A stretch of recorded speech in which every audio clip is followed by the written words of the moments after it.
Les amis, je vais vous parler d'un sujet qui me tient beaucoup à cœur.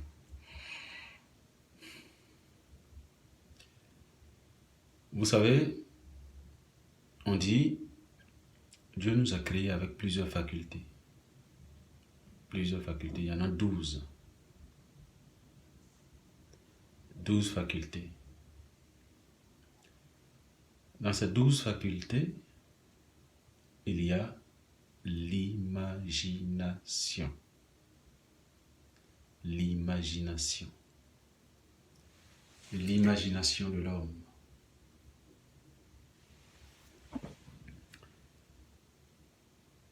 Pour moi, c'est la faculté la plus sublime. C'est la plus grande faculté de l'homme. L'imagination. Notre imagination. L'avion a été créé d'abord dans l'imagination de quelqu'un avant de voir le jour. Le train, l'avion, les voitures, les maisons, les immeubles. Tout découle de l'imagination. Vous voulez construire une maison, vous allez voir un architecte. Il imagine votre maison avant que vous voyez la maison. C'est la puissance de l'imagination. Alors de temps en temps, sans devenir fou, sans rentrer dans les choses abstraites, de temps en temps, faites travailler votre imagination. Parce que la plupart du temps, pour qu'une chose s'accomplisse, pour qu'une chose devienne réelle, palpable, il faut d'abord qu'elle existe dans notre imagination, avant d'être réelle. Vous dites, je veux construire une maison. J'ai de l'argent, je veux construire une maison. Je veux qu'elle soit comme ça, qu'elle rentre ici, que je rentre par là, qu'il y ait un escalier ici, qu'il y ait un truc ici, une douche, 2 douches, 3 douches, cuisine extra. Vous l'imaginez cette maison et vous vous donnez les moyens de la construire. C'est la première étape. L'imagination. Alors je voudrais que les Africains, on fasse travailler notre imagination. Il faut faire travailler notre imagination. On n'a pas de limite. Et une fois qu'on aura travaillé notre imagination, on se donne les moyens de réaliser cette imagination. Moi, je vais faire travailler mon imagination pendant 2 secondes sur un projet qui me tient à cœur. J'imagine la 2e ligne de métro à Abidjan. Je vois la première ligne, je vois les remarques les critiques qui sont faites à la première ligne, qu'elle coûte trop cher, qu'elle a impacté trop de monde. Il y a eu des pleurs, des gens qui ont perdu leur maison, même si on les a indemnisés. Il y a des gens qu'on a indemnisés, qui sont partis, qui sont revenus. Parce que le projet ne démarrait pas, ils se sont dit, bon, finalement, je reviens, etc., etc. Et la ligne n'est toujours pas opérationnelle. Nous attendons 2025, nous attendons que cette ligne arrive. Mais alors là, je m'imagine une 2e ligne qui va éviter ces problèmes de la première ligne. Je l'imagine coûtant un peu moins cher. Ça, c'est pas garanti, mais je l'imagine. Alors cette 2e ligne de métro, pour qu'elle ne coûte pas trop cher, elle n'aura pas trop de stations. Elle fera Songon, Yopougon.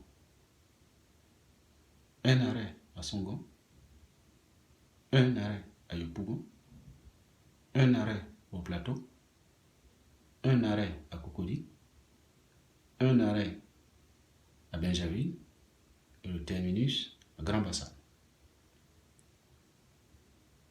Les arrêts coûtent excessivement cher. Excessivement cher. Donc, on a très peu d'arrêts.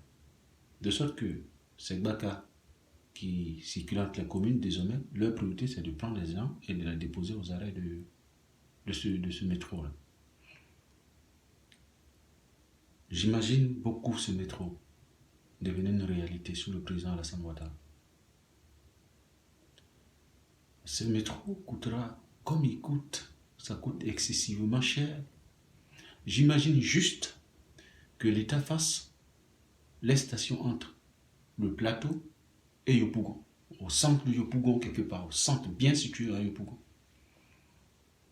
De sorte que les gens de Yopougon qui veulent rejoindre le premier métro, la ligne 1, ou bien qui veulent aller au plateau, ils prennent ce métro-là, traversent la lagune et sont au plateau tout de suite. Donc la difficulté, c'est à Yopougon de rejoindre cet arrêt de métro.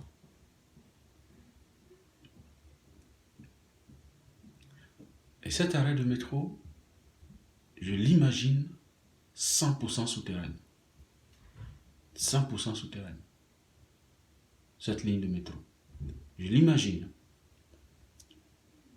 À Yopougon, 20 mètres sous terre, une ligne de métro qui passe sous la lagune, qui arrive au plateau, qui passe sous les immeubles du plateau.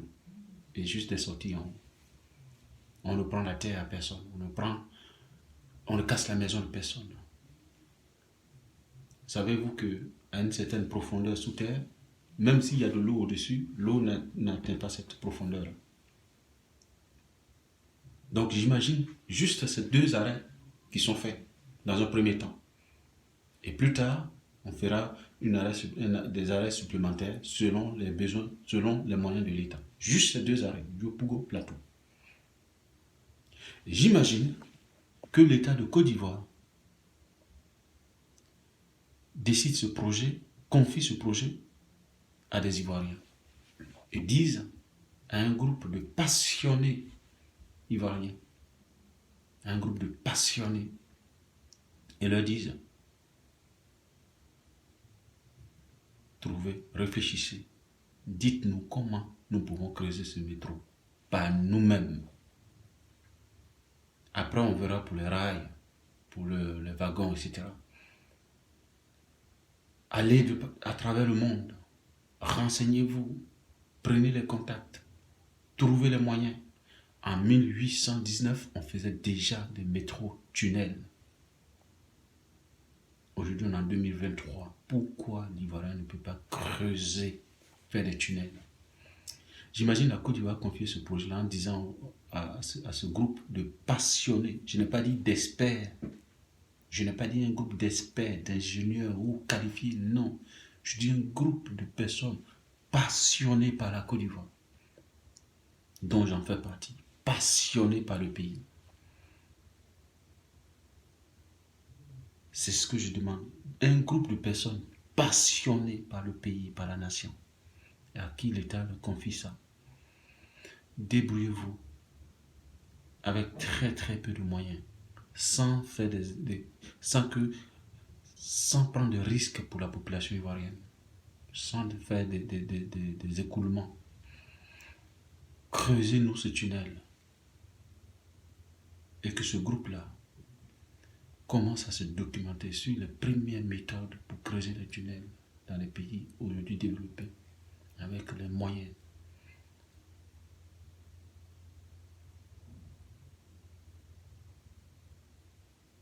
J'imagine cette ligne de métro.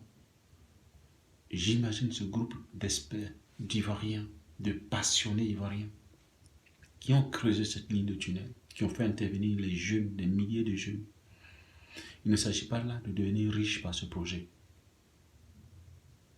Si vous travaillez, vous serez payé au SMIC. Vous venez, vous faites 2 semaines, vous faites ce que vous pouvez faire. Vous partez, et un autre groupe vient. Et tous les jeunes Ivoiriens passionnés par la Côte d'Ivoire viennent contribuer. Vous êtes en prison, il vous reste 2 mois. Vous pouvez venir travailler là, dans ce projet, pendant 3 semaines. Et vos 2 mois qui restent sont annulés. Tous les Ivoiriens contribuent. L'objectif, ce n'est pas de devenir riche. C'est que pendant qu'on creuse, on s'informe, on s'implante, on apprend. Et quand on a fini de creuser, quand on a fini de sécuriser ce tunnel, Quand on a réalisé ça, cela, qui n'a rien de sorcier, quand on a fini de réaliser cela, on va voir maintenant les nations développées pour dire venez nous installer des rails avec les Ivoiriens. C'est les Ivoiriens qui vont installer. Nous avons besoin juste de votre accompagnement, de votre expertise. J'imagine ça. Et pour s'entraîner, j'imagine que l'État dise bon, ben, entraînez-vous sur un terrain un peu moins risqué. Allez par exemple à l'ouest, à Mans. Il y a des montagnes par exemple qui entourent la ville de Mans, de partout. Et bien, prenez une montagne et faites un tunnel pour le traverser. Traversez une montagne. Faites un tunnel. Afin que les voitures puissent sortir de Mans par ce tunnel sans avoir à zigzaguer. Faites un test.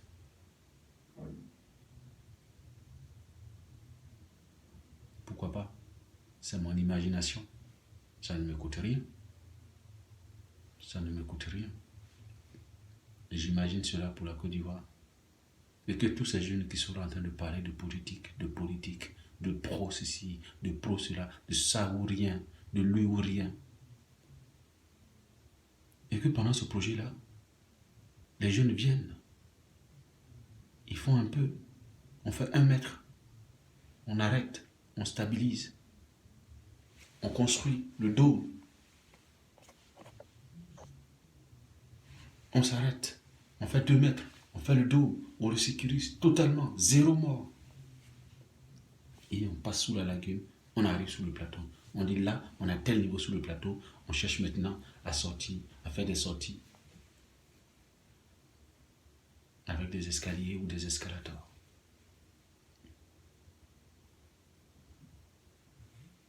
Les jeunes, voilà, c'est votre projet. Et à la fin, on dira, c'est une ligne de métro qui a été faite par des jeunes Ivoiriens. Waouh! C'est un tunnel qui a été creusé par les jeunes Ivoiriens. Waouh! Politique, faites votre politique. Jeunesse, travaillez à faire avancer votre pays. Et pendant qu'on sera en train de creuser un tel tunnel, on prendra peut-être 1 expert, 2 experts occidentaux ou même des Ivoiriens qui ont de l'expérience du train dans d'autres pays. Et quand on aura fini de faire ce tunnel,